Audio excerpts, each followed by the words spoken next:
كل سنة وانتوا طيبين. طلع معاكم النهاردة عشان اقول لكم عن الأكلة الجميلة. مش كل الناس بتحب الكوسة بالطريقة دي، ولادك هيحبوها. ايه رأيك فيها؟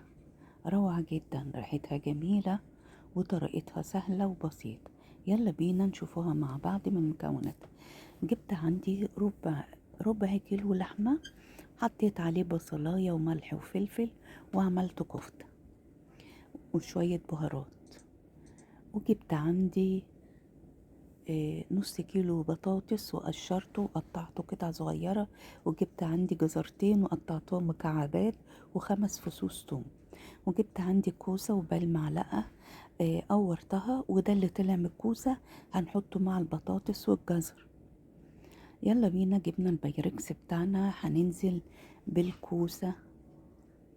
عايزة اوريكم بس البايركس يبقى باين. هننزل فيه بالجزر والبطاطس، ماشي. وبعدين ننزل بالبصل والملح والفلفل. نزلنا بالبطاطس والجزر والبصل. هنحط بقى عليه، بصوا، حشوة الكوسة اللي طلع من القلب مع القشرة اللي قطعتها من فوق. هحطهم فوقيهم واحط عليهم بهارات وملح، وامسكهم بقى ايه، اقلبهم تقليبة حلوة. وعندي نص كيلو طماطم فرمته في قلب الخلاط. خليكم متابعين معايا كده واحدة واحدة عشان تعرفوا. حطيت فلفل اسود، حطيت بهارات، حطيت ملح معلقتين بمعلقة صغيرة. يلا بينا ندعك كله مع بعضه ونقلب كله مع بعضه. وقلبي تقليب كويس عشان خاطر النكهة بتاعت البهارات تبقى فيهم كله. ويلا بصوا بقى ايه، بوريكم حتة الكوسة مع القلب مع كله. هنقلبه تقليب كويس. الأكلة بتاعتنا زي الطاجن، بس عاملين الكوسة بالكفتة. قلبناه وتأكدنا ان هو كله اندمج مع بعضه. هنجيبه بقى نص كيلو الطماطم ونحطه عليهم بعد ما نسويه تسوية كويسة. لازم تسويه كده يبقى كويس.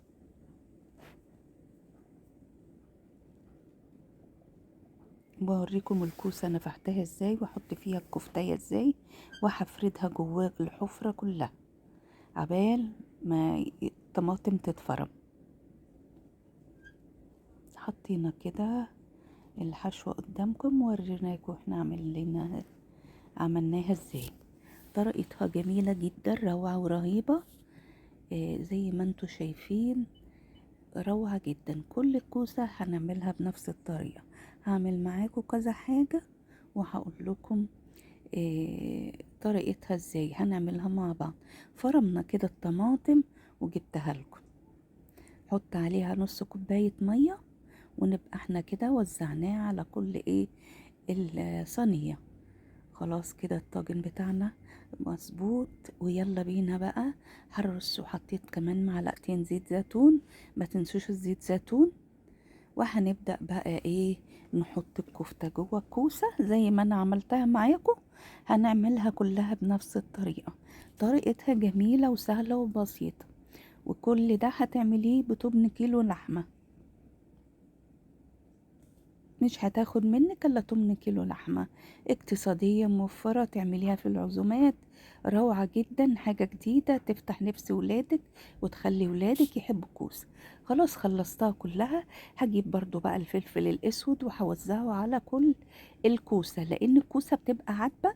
فانا قلت اوزع عليها الفلفل الاسود في الاخر، واوزع عليها الملح. حاطه بهارات في الكفته، ايوه حاطه فلفل اسود وملح، بس ده زياده عشان نعلي التست والنكهه. نرش بقى ملح رش بالجهه ايه اللي بترش، عشان ما ترشش كتير. كده ملحنا الكوسه وبهرناها وبقت الدنيا معانا مظبوط. احطها في قلب الفرن. هتقعد معايا في الفرن ساعه وتطلع عندنا بالشكل الرهيب الجميل اللي انتوا شايفينه كده. طبعا اللحمة دي محمرة، مش خدت وش كده، مش ناشفة، ما تقلقوش. انا طبعا كنت حاطة عليها صينية مغطياها، بس الصينية سخنت